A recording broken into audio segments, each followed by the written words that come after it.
our channel. Today Bible verse in Tamil.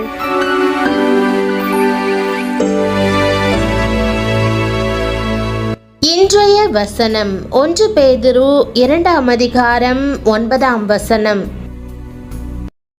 கிறிஸ்துவுக்குள் பிரியமானவர்களே, நம்முடைய ஆண்டவரும் இரட்சகருமான இயேசு கிறிஸ்துவின் வல்லமையுள்ள நாமத்தில் உங்களை வாழ்த்துகிறேன். நீங்கள் மறக்கப்படவில்லை, கைவிடப்படவில்லை. நீங்கள் தேவனுடைய பார்வையில் தெரிந்து கொள்ளப்பட்டவர்களாகவும் ராஜரீக கூட்டமாகவும் பரிசுத்தமாகவும் இருக்கிறீர்கள். நீங்களோ உங்களை அந்தகாரத்தினின்று தம்முடைய ஆச்சரியமான ஒளியினிடத்திற்கு வரவழைத்தவருடைய புண்ணியங்களை அறிவிக்கும்படிக்கு தெரிந்து கொள்ளப்பட்ட சந்ததியாயும் ராஜரீகமான ஆசாரிய கூட்டமாயும் பரிசுத்த ஜாதியாயும் அவருக்கு சொந்தமான ஜனமாயும் இருக்கிறீர்கள் என்ற வாக்குதத்த வசனத்தை இன்று நாம் தியானிப்போம். இது உங்களுக்கான தேவனுடைய வாக்குதத்தம். ஆம், ஆண்டவராகிய இயேசு கிறிஸ்து இந்த உலகத்திற்கு ராஜாவாக வந்தார். நீங்கள் அவரை விசுவாசிக்கும் போது அவருடைய சொந்த ஜனமாக மாறுகிறீர்கள். தெரிந்து கொள்ளப்பட்ட சந்ததி, ராஜரீக ஆசாரிய கூட்டம் என்று அழைக்கப்படுகிறீர்கள். இது எவ்வளவு பெரிதான ஆசீர்வாதம்! பிரியமானவர்களே, நீங்கள் பரிசுத்தமாகவும் ராஜரீக ஆசாரிய கூட்டமாகவும் மாறுவது எவ்வளவு சந்தோஷமான விஷயம்! ஆகவே இயேசுவை நோக்கி பார்த்து அவரை உங்கள் இரட்சகராக ஏற்றுக்கொள்ளுங்கள். அப்போது அவர் சகல அநீதிகளையும் உலகத்தின் வேண்டாத கிரியைகளையும் அகற்றி உங்களை சுத்திகரிப்பார். நீங்கள் ராஜாவால் ராஜரீகமான ஆளுகை கொண்டவராக மாற்றப்படுவீர்கள். இது எவ்வளவு சந்தோஷத்தை தரும் காரியம்! நான் பயனற்றவள் என்றும் எல்லோரும் என்னை மறந்துவிட்டார்கள் என்று கூறாதிருங்கள். நான் தேவனால் தெரிந்து கொள்ளப்பட்ட பாத்திரம். நான் தேவனுடைய திட்டத்துடன் இணைந்திருக்கிறேன். இந்த உலகத்தில் நான் தனியே இல்லை என்று சொல்லுங்கள். தேவனின் கரம் இன்றைக்கு அதிக கனிகளை கொடுக்கும்படி உங்களை வழிநடத்தும். இரண்டாவதாக, நீங்கள் ராஜரீக ஆசாரிய கூட்டமாக இருக்கிறீர்கள். உங்களுடைய அன்றாட வாழ்க்கைக்கான முடிவுகள் பரலோகத்தில் எடுக்கப்படுகின்றன. நீங்கள் மற்றவர்களுடைய கண்ணீரை துடைக்கும்படி தேவனுடைய திட்டத்தை நடைமுறைப்படுத்துகிறீர்கள். மூன்றாவதாக, உங்களை தேவன் பரிசுத்த ஜனமாக்கி இருக்கிறார். தேவனுக்கும் மனுஷனுக்கும் முன்பாக பரிசுத்தமாக்குகிறார். கண்களின் இச்சை, மாம்சத்தின் இச்சை, ஜீவனத்தின் பெருமை எதுவும் உங்களை தொட முடியாது.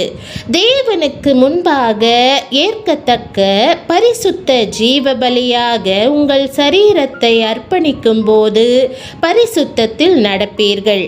நீங்கள் பரிசுத்த ஜனம், தேவனுடைய விசேஷித்த சம்பத்து.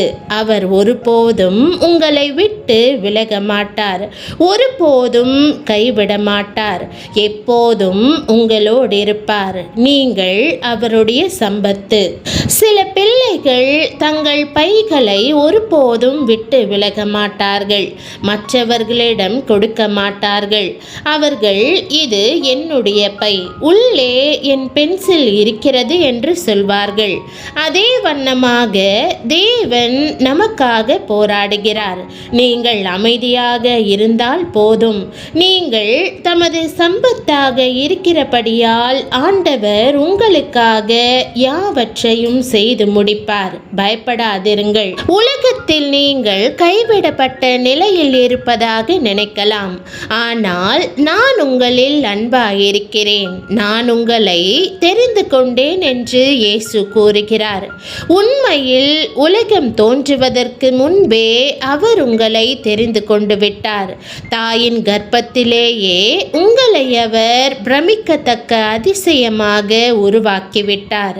தம்முடைய சிருஷ்டிப்பின்படி அவர் உங்களுக்கு மறக்க இயலாத பெயரை அளித்துள்ளதோடு உங்கள் வாழ்க்கைக்கான திட்டத்தையும் கொடுத்துள்ளார்.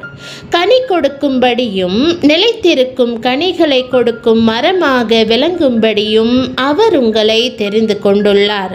அதன் பலனாக நீங்கள் சர்வ வல்லவராகிய தேவனிடம் இயேசுவின் நாமத்தில் எதையும் கேட்கலாம், அதை நீங்கள் பெற்றுக்கொள்வீர்கள். ராஜாதி ராஜாவாகிய இயேசுவுக்கு நீங்கள் ஊழியக்காரர் அல்ல, நீங்கள் அவருக்கு சொந்தமானவர்களாக இருப்பதால் நீங்கள் அவருக்கு சிநேகிதர். உங்கள் ராஜாதி ராஜாவாகிய பரமபிதாவின் ராஜரீக குடும்பத்தில் நீங்கள் அங்கமாய் இருக்கிறீர்கள். நீங்கள் ராஜரீக ஆசாரியராக விளங்குவீர்கள். பிரியமானவர்களே, இன்னும் என்ன வேண்டும்? நீங்கள் தமது ராஜரீக ஆசாரியராக இருக்கும்படி இயேசு உங்களை தெரிந்து கொண்டிருப்பதால் நீங்கள் ஒருபோதும் அனாதையாக விடப்பட மாட்டீர்கள். ஒரு விளையாட்டு பயிற்சி முகாமில் ஆயிரக்கணக்கானோர் கலந்து கொள்கிறார்கள். ஆனால் அணிக்கு 11 வீரர்கள் மட்டுமே தேவை என்பதால் ஆயிரக்கணக்கானோரிலிருந்து 20 பேர் மட்டுமே தேர்ந்தெடுக்கப்படுகிறார்கள் என்பதை எண்ணி பாருங்கள். அவ்வாறே பல கோடி ஜனங்களிலிருந்து தேவன் உங்களை தெரிந்து கொண்டுள்ளார். ஆகவே தேவனுடைய பிள்ளையாக இருப்பதால் ஆவியில் களி கூறுங்கள். அவருடைய ராஜரீக ஆசாரியராக இருப்பதன் ஆசீர்வாதங்களை அனுபவியுங்கள்.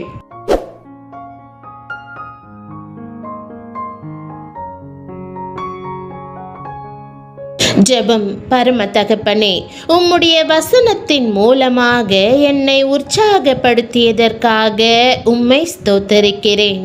இந்த உலகத்தில் பல கோடி ஜனங்கள் இருந்தாலும் உம்முடைய பிள்ளையாக இருக்கும்படி என்னை நீர் தெரிந்து கொண்டதற்காக உமக்கு நன்றி செலுத்துகிறேன். நான் உம்முடைய ராஜரீக குடும்பத்தின் அங்கமாகும்படி நீர் தியாகமாய் சிந்திய இரத்தத்திற்காக உம்மை ஸ்தோத்திரிக்கிறேன். நான் உம்மில் நிலைத்திருக்கவும் உம்முடைய மகிமைக்கென்று கனி கொடுக்கவும் எனக்கு உதவும். என்னை பிரித்தெடுத்து உம்முடைய சிநேகிதன் என்று அழைப்பதற்காக நன்றி செலுத்துகிறேன். நான் யார் என்பதற்காக அல்ல, ஆனால் உம்முடைய மகத்துவமான அன்பின் நிமித்தமாக என்னை தெரிந்து கொண்டதற்காக உமக்கு நன்றி செலுத்துகிறேன். நீர் என்னை உருவாக்கினீர், நீர் என்னை அறிந்திருக்கிறீர், என் வாழ்வில் ஒரு நோக்கத்தை வைத்திருக்கிறீர். நான் மறக்கப்பட்டதாக தகுதி இல்லாதவளாக உணர்ந்தாலும் உம்முடைய வல்ல கரங்களில் நான் தெரிந்து கொள்ளப்பட்ட பாத்திரமாக இருக்கிறேன் என்பதை நினைவுபடுத்தும். என்னை கனி கொடுக்கிறவளாக்கும். என்னுடைய அடிகளை முடிவுகளை பரத்திலிருந்து வழிகாட்டும். ராஜரீக ஆசாரிய கூட்டமாக நான் விளங்கி என்னை சுற்றிலும் இருக்கிறவர்களுக்கு நம்பிக்கையை, சுகத்தை, உம்முடைய திட்டத்தை கொண்டு வர உதவும். என்னுடைய சரீரத்தை பரிசுத்தமும் ஏற்றுக்கொள்ளவும் தக்கதான ஜீவ பலியாக அன்றாடம் அர்ப்பணிக்க உதவி செய்யும். கண்களின் நிச்சயம், ஜீவனத்தின் பெருமையும் எந்த சோதனையும் என்னை அண்டாதிருக்கட்டும். எனக்காக யாவற்றையும் செய்து முடித்தருளும். உம் கரம் என்னாலும் என் மேல் இருப்பதாக. உம்முடைய மகிமையை எனக்கு வெளிப்படுத்த வேண்டும் என்றும் உம்முடைய ராஜரீக ஆசாரியனாக எனக்காக நீர் வைத்து வைத்திருக்கும் ஆசீர்வாதங்களை நான் பெற்றுக்கொள்ள உதவ வேண்டும் என்றும் இயேசுவின் நாமத்தில் ஜெபிக்கிறேன் நல்ல பிதாவே, ஆமேன். என் ஆத்துமாவே கர்த்தரை ஸ்தோத்தரி, என் முழு உள்ளமே அவருடைய பரிசுத்த நாமத்தை ஸ்தோத்தரி. என் ஆத்துமாவே கர்த்தரை ஸ்தோத்தரி, அவர் செய்த சகல உபகாரங்களையும் மறவாதே. ஆமேன். தேவனுடைய நாமம் மகிமைப்படுவதாக. ஆமேன்.